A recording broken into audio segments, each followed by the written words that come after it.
going to take the North and never give it back. So that's a good pick. You get the corner. I got to go bold, right? I got to go bold for this. Yeah, she's got some nice long Welcome to the Unbearable Sports Podcast. I'm your host, Brad. Make sure to like and subscribe if you're out there on YouTube. And also, rate the show 5 stars everywhere that you get your podcast. What is going on, Bears fans? I see Drax out there. Hope you're doing well, my friend. What is good? And we have a lot to go through today. Like, I didn't know what to do for the thumbnail on YouTube, so I just literally put like lots happening because I didn't do a show yesterday, and I was like, there's a lot that I want us to go through because we had our film review on Monday after we broke down everything on Sunday, and thank you for YouTube for not taking that down. It was demonetized, but hey, it was still super fun to just hang out with everybody and just chill and relax. Thank you for all the super chats out there as well too. But one thing that I'm really excited for us to all go through is we have Tyson Beagent news. We have the film review. I want to just kind of talk about that. I want to talk about some rumors about the Bears potentially adding some people and what I would do if I was the Bears. And then also some camp recap and then who to watch. We have a jam-packed show, so make sure to stay tuned. So let's get right in here. How do we feel about Tyson Beagent re-signing? And to me, there should be one big piece, right? And I know that we've talked about this before, and I've said this, that my personal take is I would have just waited until, because he was a restricted free agent, and then tag him with the highest tenor. What the Bears end up doing is they say, hey, we'll sign you right now. We will give you a 2-year, $10 million extension that can be a $16 million max. And all I got to say is I'm just so excited for him. And for anyone that doesn't know kind of the Tyson Beagent story and or has gone on to Twitter and seen just Tyson Beagent reacting to the deal, you see how excited he is. You see the passion that he has. And Brian Pohl said this is the hardest guy, like this is the hardest working guy on the Bears. And to me, kudos to him. And I'm just very, very happy for him for this contract extension because he earned it. He really, really did earn it. And I think when you look at this from a financial perspective with the Bears, a lot of backups earn around this type of money, and he's able to get this. And if I'm Ryan Poles, and if I'm giving this deal out, not saying that, like, obviously lots of the details of the contract are not out. All we know is the dollars, but something that I'm really curious that maybe if the Bears made it this way, because Tyson Beagent believes that he's a starter. And if he does believe that, the way I would do it if I was Ryan Poles is say, hey, there's like, some of these guarantees can leave if you are like traded so that you have the option. If there is a starting gig that he would like to go to, then yeah, right. Stuff like that. But the other thing that's very powerful with this, besides just him being up there shedding tears, it was really cool. Now, the other piece too is that he's here for Ben Johnson. And that is something that's telling. And Ben Johnson even talked about this when he was talking about Tyson Beagent, how he sees a lot of him in Tyson Beagent, someone that is very serious when it comes down to work and just a relentless worker with everything. And what I feel like what Tyson Beagent is doing with this too is he knows that with the Bears, and if he's under Ben Johnson, he's going to learn so much, and he's doing this. And it's just really cool for him. Really cool for the organization, and just great all around with this. So this is something I really like, and I like that they gave this out to him because yet again, anybody that has worked with someone who's a hard worker, that raises everybody else in that room, because now Caleb goes in being the hot shot, and you see this Tyson Beagent guy that just continuously works, continuously grinds, and that just makes everybody else in that room want to work at his level. So I really like it. That's my feeling overall. But let's see what y'all are saying out there too. And yeah, I am curious. Some fans of the show, what everyone will say. But let's see out there. Taco Man talking about Hendricks. Oh yeah, we'll talk about Hendricks a little bit later out there. Michael, what's good?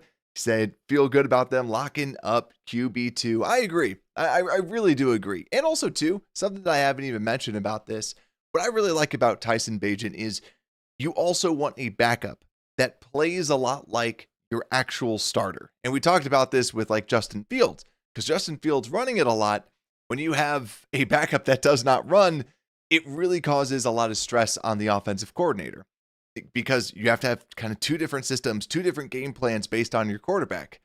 Tyson Beagent plays very, very similar to Caleb Williams. They're both mobile enough, right? They're still mobile, but not runners. They can get out there, but they're really going to try and pass. So to me, this is a perfect idea of like an actual young backup that you have. So kudos goes out to him with everything. Then also we got Broski, what's good, saying Bagent and Manungai are the apples of Ben's eye. They really are. They really are. Those are the two people that Ben's like, oh man, those are his favorite. And then Drax is saying one reason Bagent said he's staying is because he wants to learn from Ben Johnson. Yep. Right? Like, that's so smart. And also, too, like, if you're a quarterback, you play until you're 40. Or, like, not completely, but, you know, you play into your mid-30s if you're good. And if you know what you're doing, too, you know, he probably looks at, like, a Case Keenum, and it's like, hey, he might never, obviously, Bagent wants to be a starter, and that's his goal.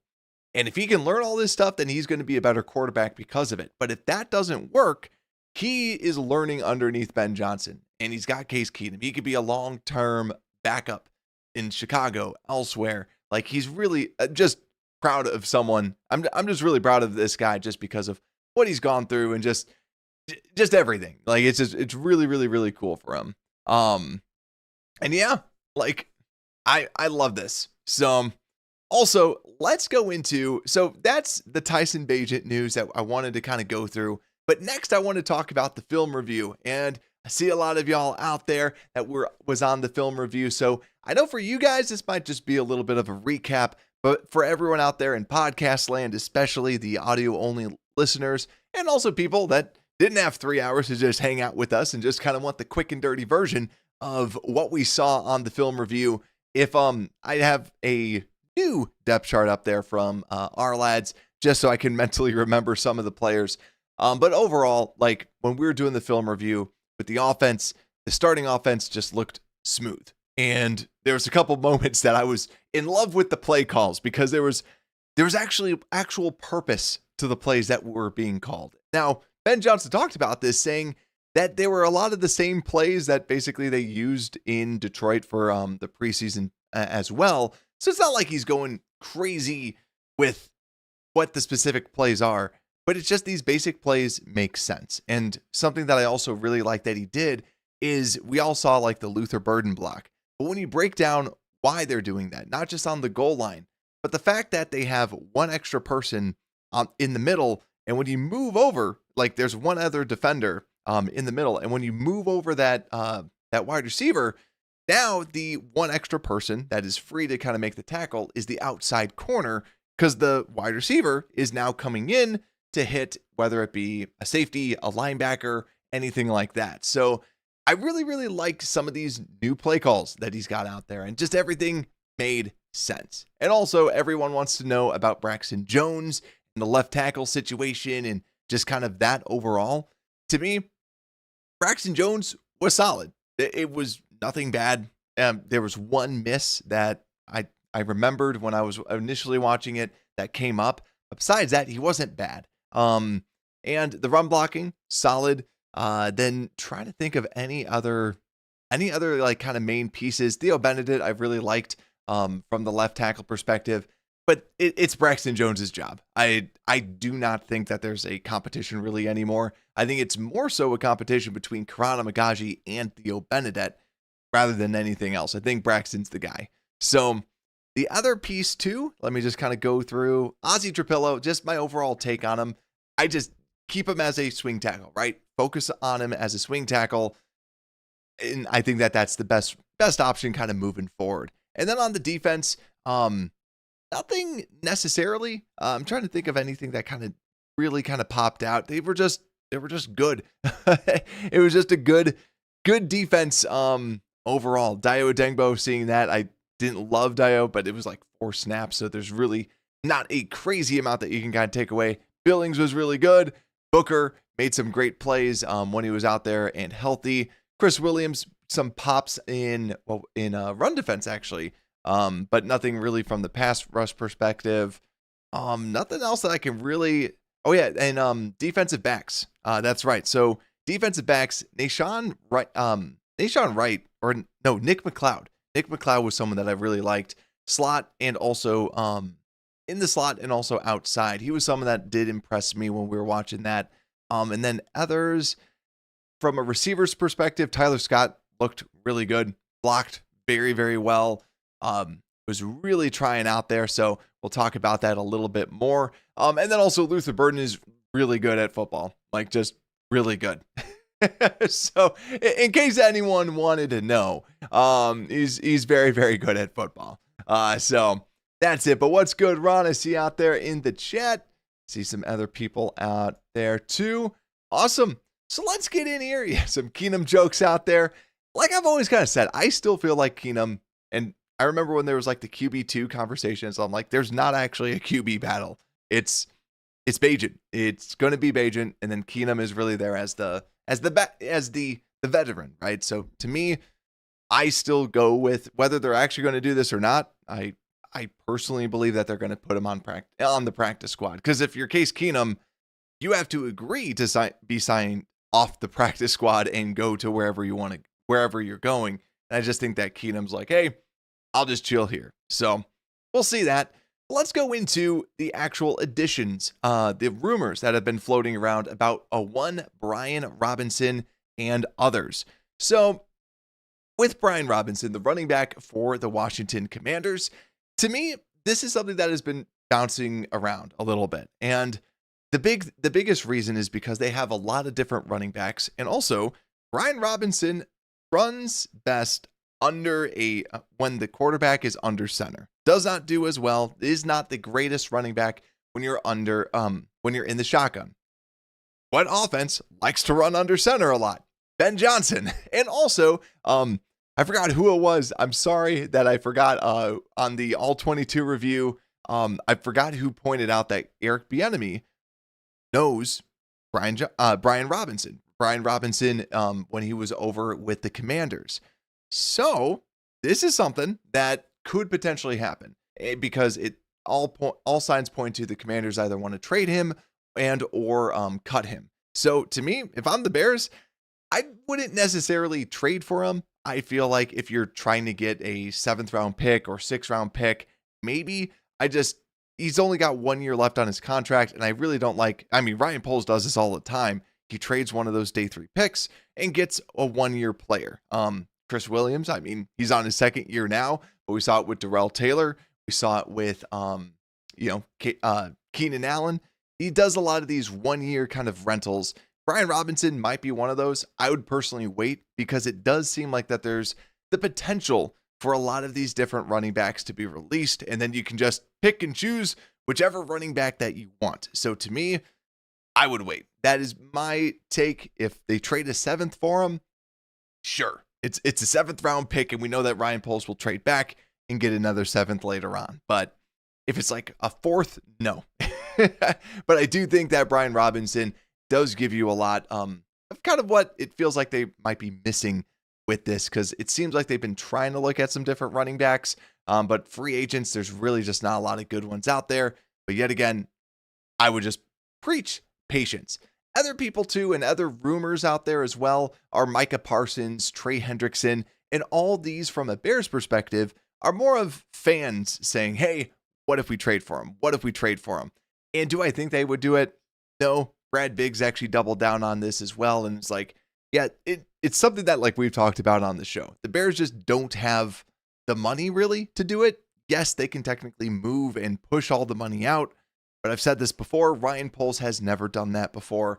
So I doubt that he would do it. And I'll eat my words if he ends up doing that, because it'd be really cool if we got Trey Hendrickson. It'd be really cool if we got Micah Parsons. But I just simply don't think that they're going to be doing that at all. Is my entire take on it. I'm just very doubtful that any of that stuff would happen, because also too, from that defensive end perspective, they already invested a lot in someone that we're going to be talking about, Dayo Adengbo, more and more and more and more, but also too, other eyes to keep out for that could potentially be cut. Azeez Ojulari from the Eagles might get cut. Also, Isaiah Foskey, someone who was on the Saints. Now, we didn't get a lot of play time with Dennis Allen, but he is someone that Dennis Allen knows. Maybe he does like him, or maybe he does not like him at all, and that's why he gave him only 5% of the snaps last season. So something to at least look out for. I would personally wait, but it's something to just, like I said, keep eyes out for. And also, too, Terrell Smith out for the rest of the season. So I'll be scouting out a little bit of cornerbacks that might be there, that might be cut candidates that the Bears end up adding in. But my guess is that they're going to add somebody by the end of the season, or by the end of the preseason, when all is said and done at that cornerback position. But now, wait, we're almost there to the actual breakdown of the game. But let's talk a little bit about just the training camp recap, because yes, there was training camp today. And I think we're all just like now in the mode of, all right, we're ready for regular season. We're ready to know who got cut and who's going to get cut, all those other pieces. So Courtney Cronin, great little breakdown of this, saying that Kyler Gordon was back out there. Also, Zay Frazier was back out there as well. So we got a sighting of him. Hopefully he ends up playing. We'll see, because yet again, it was a personal reason. So having him back out there, great to see. And maybe he can just kind of get some second half reps and just kind of play out there, but still has to understand the playbook and really learn that. Courtney Cronin also saying Braxton Jones got all the left tackle reps with the ones today. To me, I would be shocked. Like, they can just call this left tackle competition.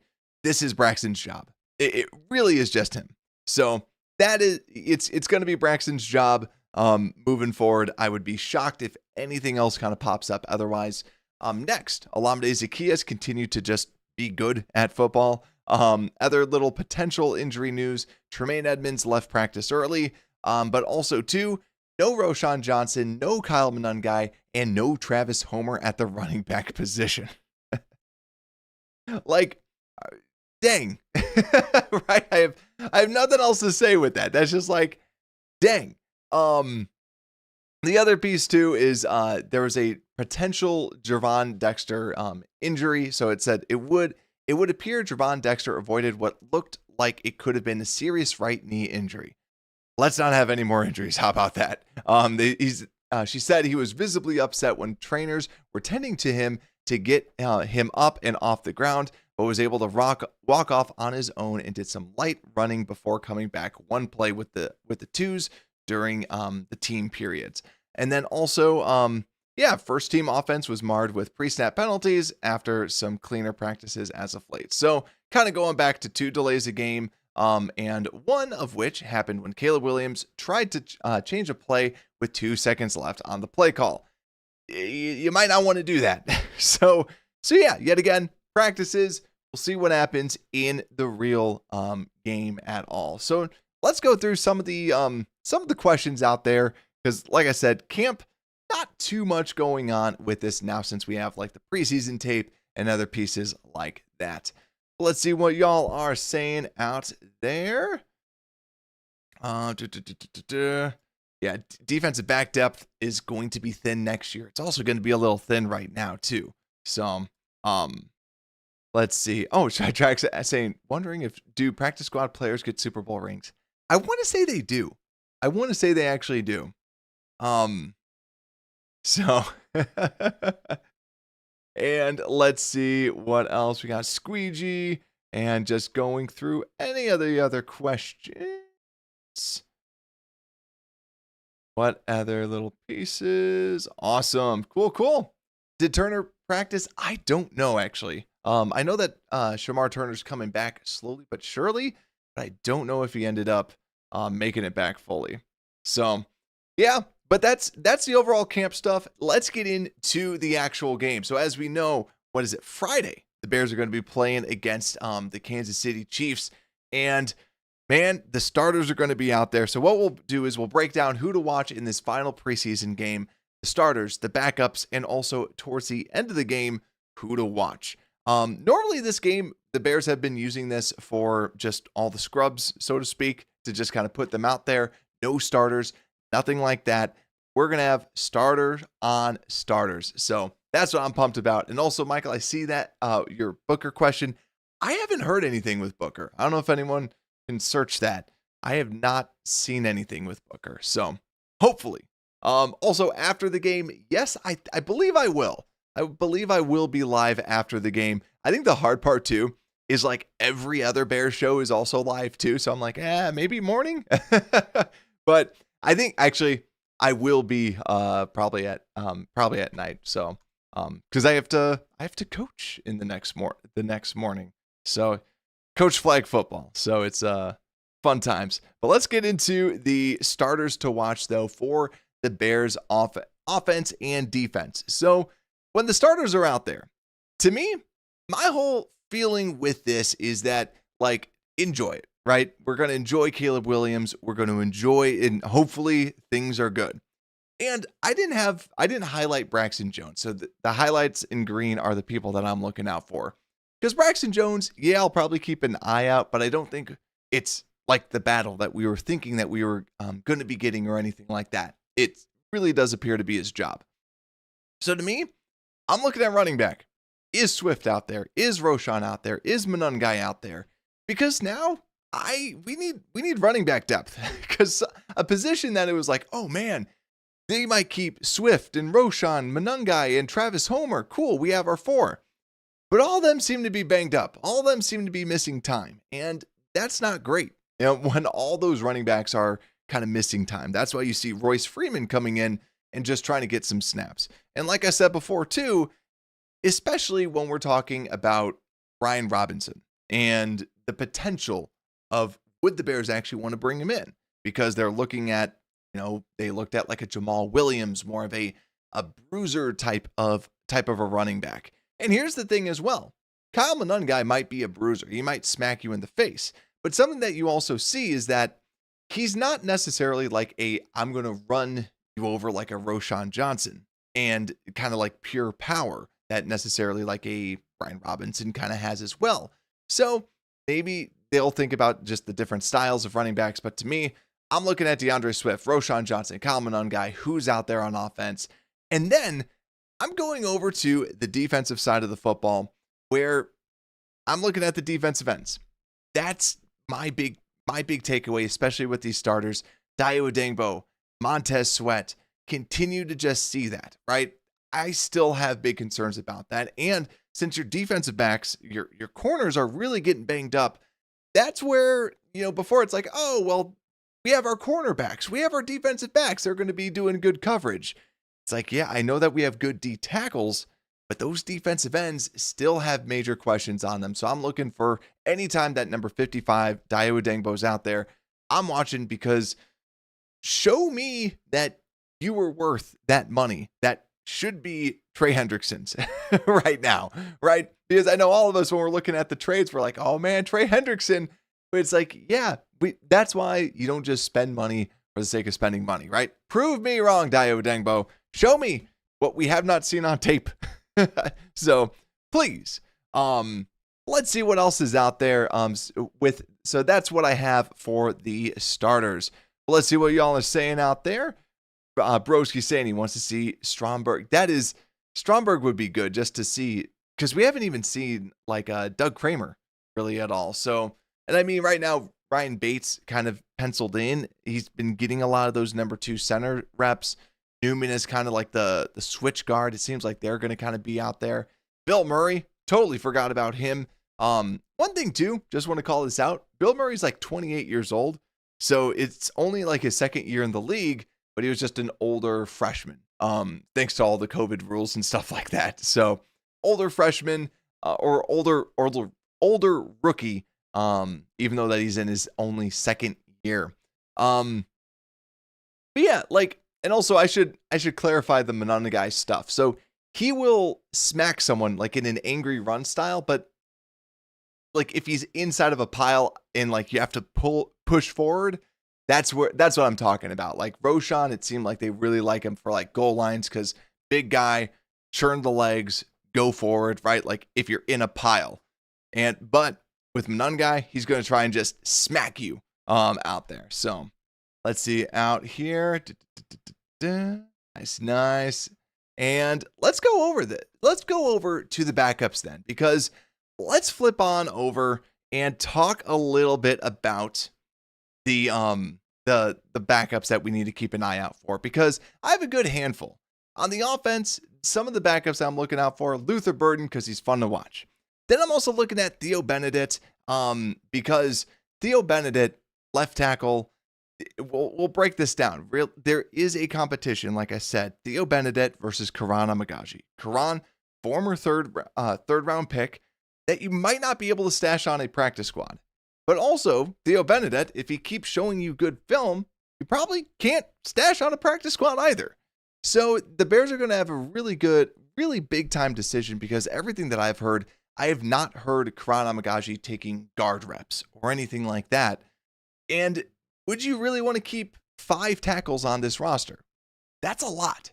Someone's going to have to go. And right now, like, Karan just looks like he doesn't have it. That's plain and simple. Like when we were watching the tape, it looked like he didn't have it. You know that he's athletic and he's got a lot of tools, but Theo also has a lot of tools, and Theo's very athletic. And that why, to me, like, I'm fine with that. So that's my feeling, is like, Theo, watch him. Also, Ozzy Trapello, I still want to watch him, number 75. That is the guy that I'm really going to be paying attention to. And then Taco Man saying Newman. We got Drax saying Hippolyte. Better believe it. And Bears fan for life. What is good? Bear down to you too, my friend. Hope all is well. But yeah, those are the backups that I'm really watching out for. And then also, if there's any running backs like the Manon guys, Roshan Johnson, DeAndre Swifts, other people like that. But on the defensive side, is Austin Booker back? Because I haven't really heard anything from his injury perspective. But then also, too, is Zay Frazier out there as well at the cornerback position. Yet again, I think that the biggest competitions are all at the corner spot, but it's really hard for us to find it. If you do see number 24, just keep an eye out for him. That's Nick McLeod, and Zay Frazier is 20 at the outside corner. Should be on the outside, so keep an eye out for him. The other pieces too, like, you can always watch the defensive ends, defensive line. But to me, those are the real people that I'm just going to be staring at a lot more. Austin Booker's been looking great, and I would love to see him out there again just to get some more reps. Now, does he actually have to? It just depends on his injury. So, let's see what else is out there. Yeah, positions we're really thin at right now for sure. And then, yeah, Drax saying they might rest Booker. I feel like, yeah, after stating that, it's like, yeah, I could see them trying to just rest him and then see what you have with Dom Rob, right? I still think that Dom Rob ends up making it. Or now that I'm kind of thinking about like the 53-man roster, Passanio, that's someone that they know. Is he going to come in and beat out a Dominique Robinson? Dominique Robinson hasn't been dominant in any of these like reps. Passanio has kind of flashed a little bit, but I guess that's also something to watch out for, because Booker, he's a shoo-in. And the reason why there's some questions is Daniel Hardy has been kind of known for being a very, very good special teamer. Yet again, special teams is still a thing, and he would be that 5th defensive end. So he's someone to at least just kind of keep an eye out for as well. So now, if we go over to the backups, the very, very far backups, and also Taco Man, yeah, Burden technically is a backup. It's hard because it's like, is he better than DJ?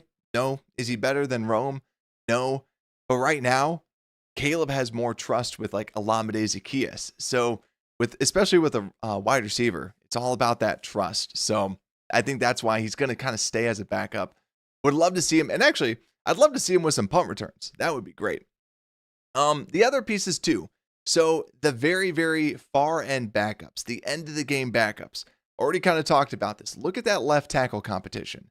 Karan Amagaji versus Theo Benedict. Are they actually going to cut Karan Amagaji? That is something that it would be impressive, but he has not shown anything. He has, if you want to argue, he has shown progression, because he was awful last year and he's not been good this year. But he is very athletic. He's got a lot of great athletic tools. So at least just keep an eye out for him. But he's just got kind of this little awkwardness to him when I watch the tape. But there's also 2 wide receivers to keep eyes out for, and that's Jade Walker, number 20, and Tyler Scott, number 10. Like I said, Tyler Scott's been really, really trying out there, but he's got this, as I stated when we were watching the film, he's kind of got this like Eberflus to him, where he reminds me of Eberflus, where you feel like he's going to do something wrong. Like he might do something wrong, and you're just kind of like waiting for something bad to happen with him, even though that he has put on very good tape. He's put on very good routes. He's been blocking very well this preseason. He's showing everything that they want. But will they take him over a Jahdae Walker, who's been balling out, a Miles Boykin, who is a longtime veteran, a Maurice Alexander, who has seemed to kind of make some connections. That's where Jahdae Walker, Tyler Scott, big time people to at least keep an eye out for. And last but not least, on this offense, Joel Wilson, number 86. The tight ends have not been playing well. Durham Smythe and Stephen Carlson, those are the gross people, as we talked on with our tape watching. They're the people that have not looked too good. Joel Wilson has looked really good. So that is someone that just to keep an eye out for. 86. He's been very good, fast, quick, and also is making some pretty decent blocks. And last but not least, if we flip over to the defense, Zach Pickens is kind of like the sole guy to be watching out for. You could say Chris Williams, 91, and Zach Pickens, because to me, Zach Pickens just seems to be on the downslide. It just seems I'm getting to the point where I'd be a little surprised if he makes the team. I just have not seen anything from him that notes that he should be on this team, or that he's been making progression or taking steps in the right direction. And you look at Chris Williams is. Chris Williams is showing a lot. And even Jonathan Ford is showing that he can at least stuff the run better than what Zach Pickens is doing. So it might be his last game as a Chicago Bear, so keep an eye out for that. But let me know, is there anyone that I missed? Anybody that you are keeping an eye out for? We'll actually kind of keep this a little short. It's 9:30. I know a lot of people, we got work tomorrow and other things like that. So keep this a little short. So it will enjoy the last preseason game, and we'll have you covered with all the Bears coverage that you've come to love with this show. So make sure to hit that like button out there on YouTube, and also hit the subscribe button, and also download the podcast everywhere that you get your podcast. Just search for Unbearable Sports. And with that, Unbearable Sports Podcast, we are out.